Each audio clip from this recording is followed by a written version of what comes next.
India മുഴുവൻ തകർത്തെറിഞ്ഞ് ജപ്പാനിൽ പോയി PP വായിക്കുന്ന ഒരു വികൃതനായ ഭരണാധികാരിയുടെ ദുരന്തം അനുഭവിക്കുന്ന ഇന്ത്യയാണിത്. What happened to Rohit Vemla cannot be forgotten. What happened to Akhlaq, who was lynched in Dadri, cannot be forgotten.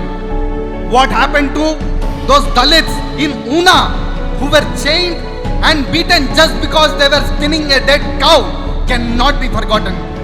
ഏക സിവിൽ കോഡ് അനുവദിക്കുകയില്ല എന്ന് തന്നെ പറയാൻ ഞാൻ ആഗ്രഹിക്കുന്നു.